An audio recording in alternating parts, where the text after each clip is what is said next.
अब मैं ये दावा नहीं करता, खुद विवेक पे सोचता हूं, हमारे जो पूर्वज थे, माता पिता थे या ग्रैंड मदर ग्रैंड फादर थे, एक ही पिंड से तो अलग हुए थे। तो अगर यहां पे हम कुछ रिएक्शन करेंगे तो anywhere in the universe reaction हो सकता है।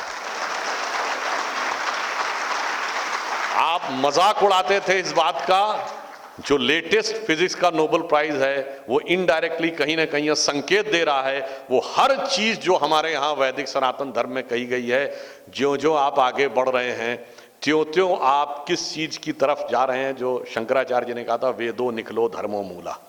मगर अफसोस क्या है, सिर्फ हमें यह समझाया जाता है। देखिए बड़े बड़े साइंटिस्ट इससे सीखते हैं। हाइजेनबर्ग को, श्रोडिंगर को, ओपेनहाइमर को वेदों में ज्ञान नजर आता है, और हमें क्या पढ़ाया गया है कि वेदों में सिर्फ क्या है, अंधविश्वास है, पाखंड है और जातिगत भेदभाव है।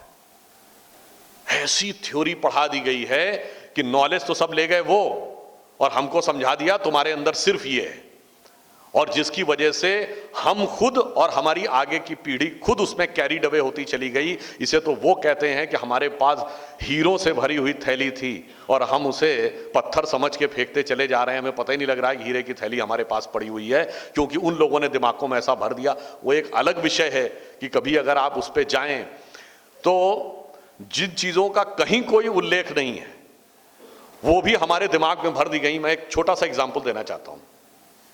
जब जातिगत भेद की बात कही जाती है तो एक तरफ ये कम्युनिस्ट कहते हैं कि ये मंदिर की जो व्यवस्था है 200-400 साल पुरानी है, इससे पहले तो कोई मंदिरों वाली व्यवस्था नहीं थी। तो बाद में हजार साल पुराने मंदिर निकल आए तो उनकी समस्या हो गई, कहते 1000-1500 साल पुरानी है, और बड़े गर्व से कहते हैं नहीं वैदिक काल में तो मंदिर जैसी कोई चीज ही नहीं थी, ये तो बाद में सब क्रिएट हुए हैं।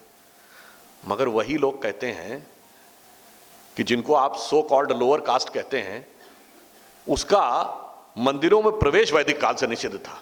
अद्भुत तर्क है ना। मतलब एक तरफ आप कहते हैं कि मंदिर थे ही नहीं और दूसरी तरफ उनका प्रवेश निषेध था। यह दर्शाता है कि किस प्रकार का आप एक जाल बुनने का प्रयास करते हैं। मैं सिर्फ एक ही उदाहरण देता हूं, हिंदू धर्म के दो बड़े महाकाव्य रामायण और महाभारत। एक के रचयिता महर्षि वाल्मीकि, आज जो वाल्मीकि समुदाय है जो अपने को भगवान वाल्मीकि से जोड़ता है, किसमें आता है? शेड्यूल कास्ट में। शेड्यूल कास्ट में भी सबसे लोएस्ट रैंक में आता है। और महर्षि वेदव्यास, उनकी मां मछुआरिन थी, वो कुछ स्टेट्स में शेड्यूल कास्ट में आता है, कुछ में अति पिछड़े में आता है। तो भाई ये दो महाकाव्य तो उन्होंने लिखे, और उसके बाद आपको यह नजर आ रहा। आप देखिए इस पे एक मजेदार बात बताऊं। एक बार मैं टीवी डिबेट में था तो एक सज्जन हमसे बड़े एग्रेसिव होके, जेएनयू के थे प्रोफेसर, एग्रेसिव होके कहते हैं कि ये आप लोग राम की पूजा के लिए ही क्यों इंसिस्ट करते हैं? रावण की पूजा की भी छूट होनी चाहिए।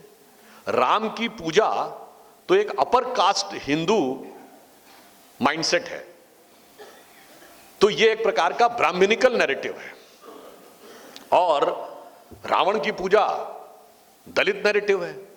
आप लोग इसको सप्रेस कर रहे हैं। मैंने कहा मान्यवर क्या बोल रहे हैं? मैंने कहा राम काव्य के रचयिता महर्षि वाल्मीकि, वो समाज तो आज दलित में है और रावण ब्राह्मण था। तो फैक्ट ऑफ द मैटर है कि ब्राह्मण नैरेटिव रावण के साथ है और दलित नैरेटिव राम के साथ है। जो फैक्ट है उसका ठीक उल्टा आप बोल रहे हैं। अब देखिए जो फैक्ट है उसको कैसा उल्टा ये लोग प्रोजेक्ट करने का प्रयास करते हैं। तो आप ये समझ, फिर कहते हैं नहीं नहीं वो तो ऐसा होगा, वो तो उसको गढ़ दिया गया इस ढंग से पंडितों के द्वारा। मैंने कहा अगर गढ़ा गया तो फिर उसमें विलेन पंडित क्यों होता? इसका मतलब गढ़ा हुआ और कहीं नहीं है, गढ़ा हुआ आपके दिमागों में है। चूंकि, और ये मैं ऐसे हवा में नहीं कह रहा हूं, आप सब जाके सर्च करिएगा, एक कॉन्सेप्ट है आइडियोलॉजिकल सबवर्जन, जो कम्युनिस्टों ने 60s के डिकेड में किया था।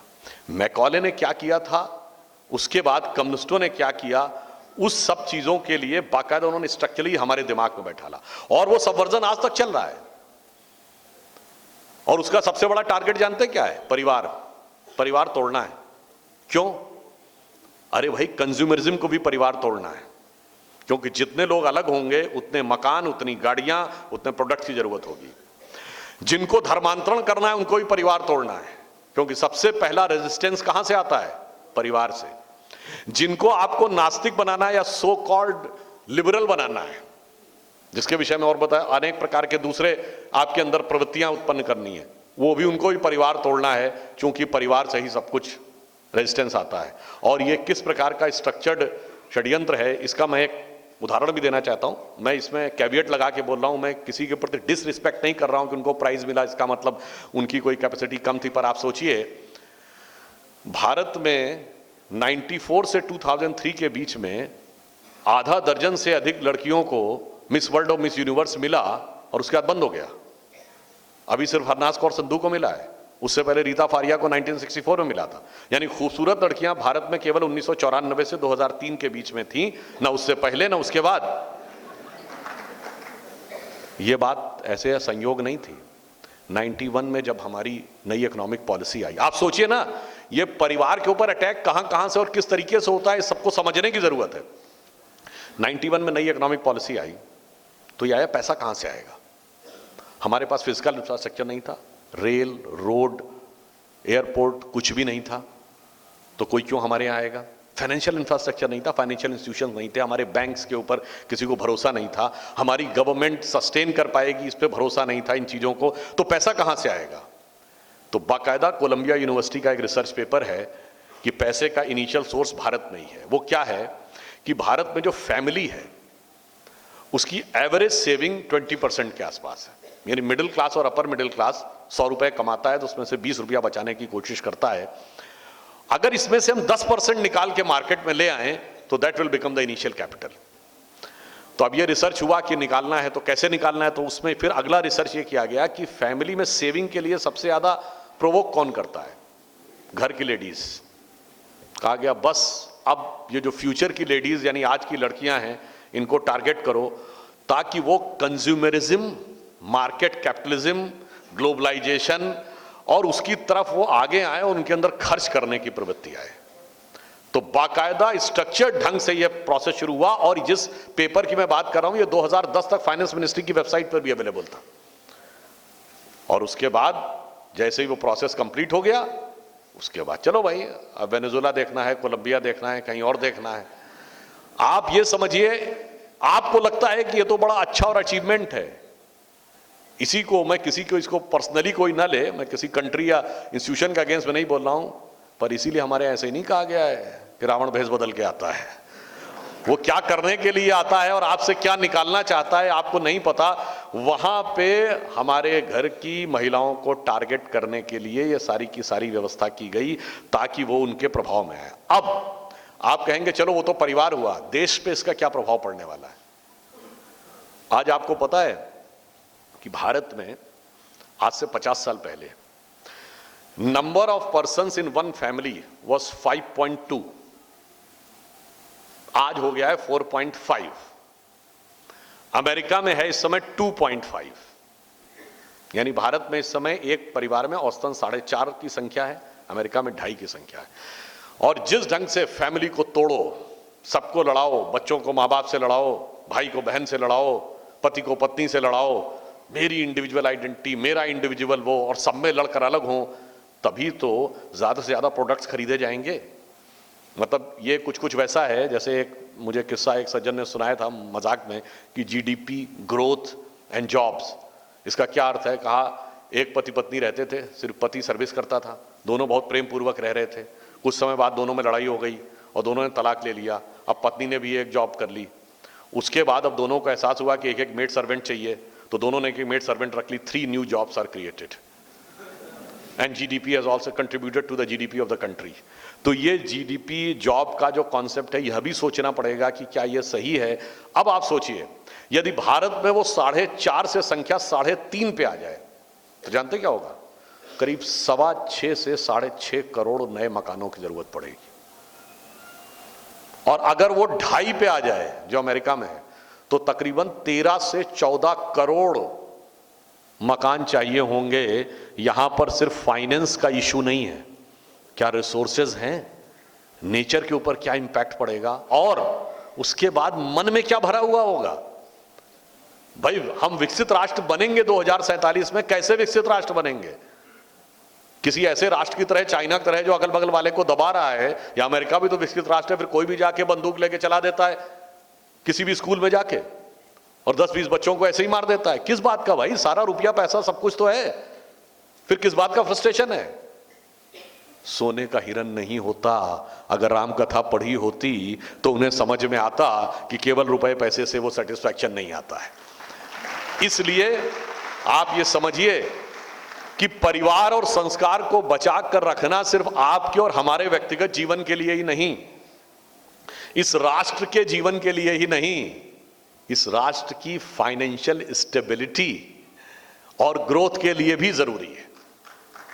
तो एक ऐसा भारत का निर्माण होगा जहां पर कि सब प्रेम से रह भी रहे होंगे एक दूसरे के साथ। और एक और बात भी है, एक इमोशनल क्वोशंट होता है।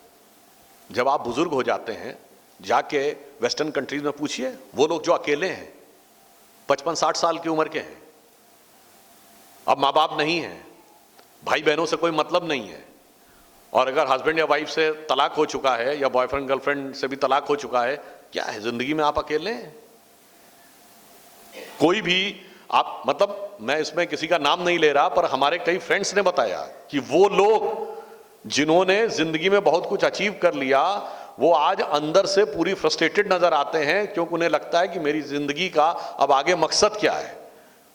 खूब पैसा, उन्होंने कहा वो लोग हैं जिन्होंने खूब पैसा कमाया है, अपनी फील्ड में नाम कमाया है। कुछ लोग ऐसे हैं जिनको नोबेल प्राइज भी मिल गया है, मतलब अपनी फील्ड में उसके इक्विवेलेंट आपका दुनिया में एक नाम है, दुनिया में लोग आप बुलाते हैं, मगर आपको लगता है कि मेरा जिंदगी में खालीपन है, क्योंकि आप एकदम अकेले हैं। तो मतलब वही कि आईने के 100 टुकड़े करके हमने देखे हैं, एक में भी तन्हा थे 100 में भी अकेले हैं, वो वाली उनकी स्थिति हो जाती है।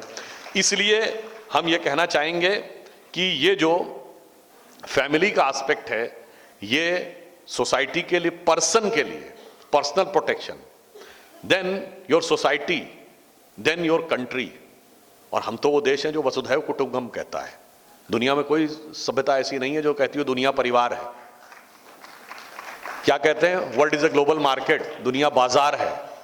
और बाजार में क्या है? गला काट प्रतिस्पर्धा है, कट थ्रोट कंपटीशन। परिवार में जो है प्यार है। और इसी कारण से मैं ये भी कहना चाहूंगा कि हमारे परिवार की बेटियों को भी आवाज समझना चाहिए और माँ बापों को भी समझना चाहिए कि भाई परिवार में स्त्री को